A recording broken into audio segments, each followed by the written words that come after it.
awakened to the sound of the birds singing in the trees. It must be almost 6 a.m., I think. As if on cue, my love stirs. "Good morning," he says. "Good morning," I murmur. Shalom, Mispacha. That, my friends, was part of something I did called My Perfect Day. Let me tell you a little bit about my life. What was my perfect day? My perfect day was a descriptive of a day that you would like to have seen happen in the future. And what you did was literally describe this day down to the minutest detail. And if there were people involved in this particular day, you included them as well. And I did that. I did that several times. I had several perfect days, and I actually helped my clients when I was coaching to have these perfect days as well. When I did this perfect day for this particular incident, we had to show it to several people. And that's also something that I made my clients do. Now, the wind is trying to blow today, and I have commanded it to give me a few minutes so I could do this video. We had to show this description to a few people, and I did so. I showed it to some people on Facebook when I was on Facebook as myself, my old self, and I showed it to a few people in my coaching group because I was in a group coaching program. And everyone said, "Oh my goodness, this is amazing. You're an amazing writer," and blah, blah, blah, blah, blah. "This is so going to happen. You should write books," and all this stuff. And I was like, yeah, wow, this is amazing. My life is going to go great. I can't wait to see what's going to happen. And yeah, laughed. So I waited, and I waited, and I waited. And like I described in my little intro, my perfect day included my dream person, my dream man. And one day I met someone randomly. It was someone that I had known in my past. And we just communicated at an event, and that was it. I didn't hear from him for a very long time, a few years actually, and then he messaged me again. And I thought, why did I never think of this particular person as a quote-unquote husband, because I was husband hunting.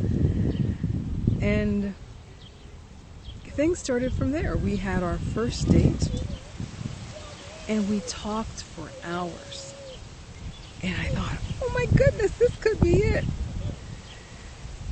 Randomly, we had so many interests that I never imagined that we would have had together. And it just went from there. Now, in my perfect day, I had something very, very, very specific. And I had a particular vehicle that I wanted to drive. And in conversation, this particular person also loved this vehicle. How random was that? So because I thought that this whole vehicle thing, this vehicle that, like I said, was completely random, he also wanted to have or use this particular vehicle. I was like, this is my man. This is the person that I wrote about in my perfect day. And so I sent him a copy of my perfect day, but what I did was I left out major parts to see what his reaction would be. And what he did was he filled in the blanks. Whoa, my mind was just gone crazy. How could he fill in the blanks for my perfect day? It was my perfect day after all. How could he fill in the blanks, fill in the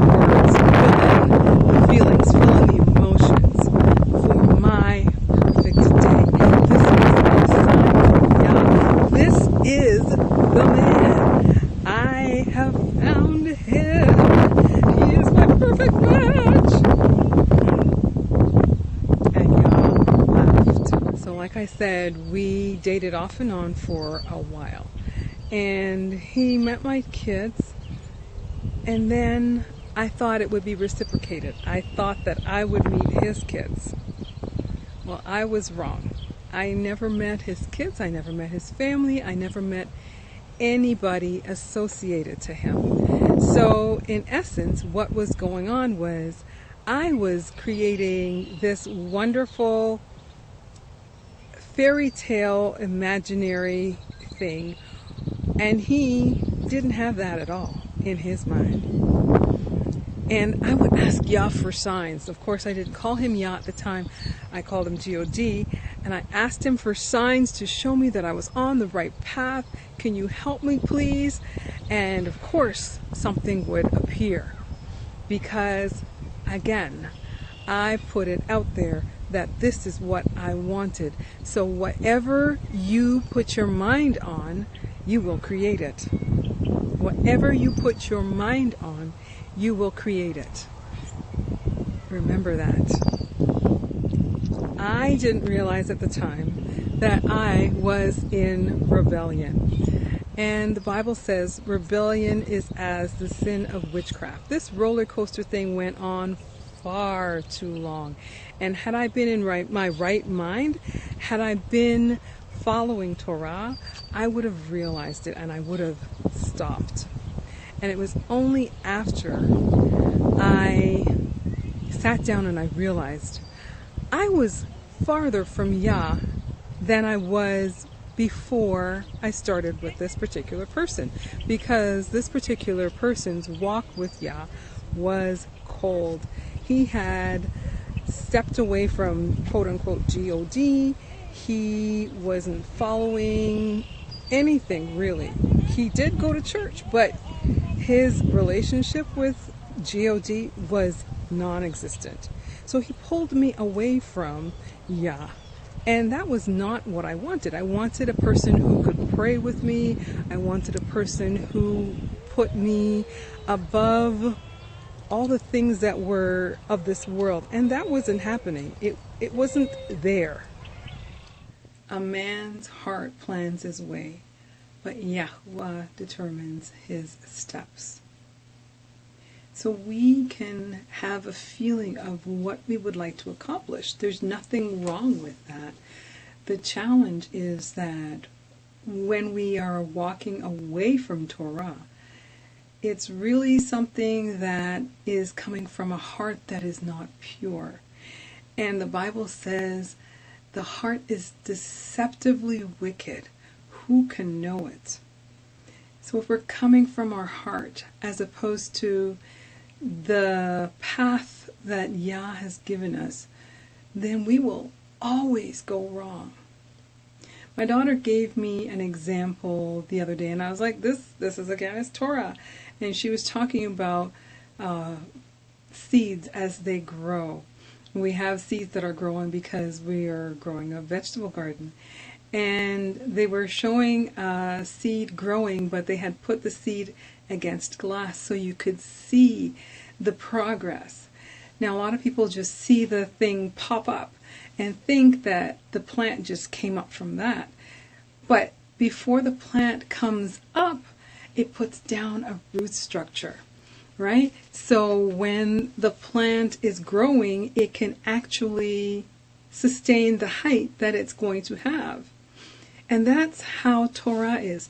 If we are rooted and grounded in Torah, then we can grow in Yah.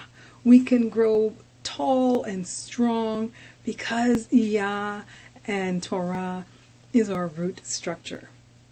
We need to be grounded in Torah. Proverbs 3:5-6 says, trust in Yahuwah with all your heart. That means your might, your strength. And lean not on your own understanding. In all your way acknowledge Yahuwah, and he will make your paths straight. So if we're not acknowledging him on the path, our path will probably get pretty crooked and probably quite bumpy. Just saying. I'm going to leave you with Yirmiyahu chapter 29 verse 11. And that's the one that a lot of people know. I know the plans I have for you, says Yahuwah. But let me read it to you in the scriptures. Okay, so listen up. For I know the plans I am planning for you, declares Yah. That is different than the plans I have for you. He has completely got this under control. He's got this under control, and he's declaring it. He's not just like saying, yeah, here. He's declaring it. So he knows the beginning from the end. If we give him the chance, he will show us as we walk it out. They're plans of shalom and not of evil. Sometimes I think we think that Yah wants evil for us when he knows it's better than anybody else. He knows it's better than anybody else.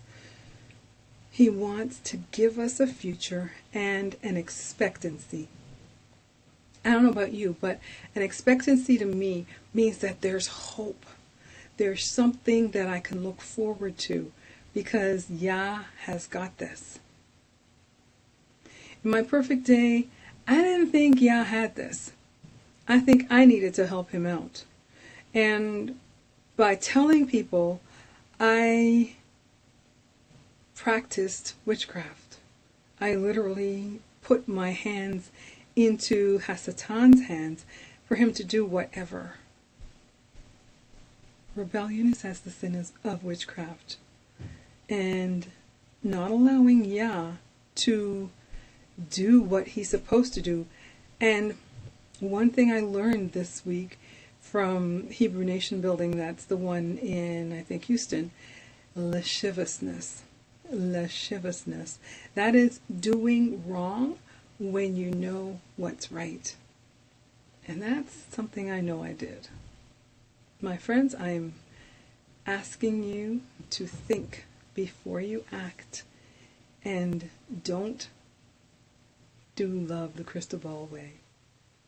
Love and crystal ball, it don't work. Let Yah guide your steps, and you will be surprised at what he has in store for you. I've written so much more in the last while since I put my hands in Yah's hands, put my life in Yah's hands. He's got so much more for you. Don't shortchange yourself. Don't shortchange yourself. You can have perfect days Yah's way. I hope this has helped someone, and if it has, please pass it on to another sister who may need this information, because I believe a lot of our sisters are broken and would love to have some information such as this. Like, I don't know that anyone else has done something similar to this, but I just want people to know a little bit about my history. Allow Yah to guide your steps. You'll be pleasantly surprised. Until the next time, like, share, and subscribe. Shalom, shalom.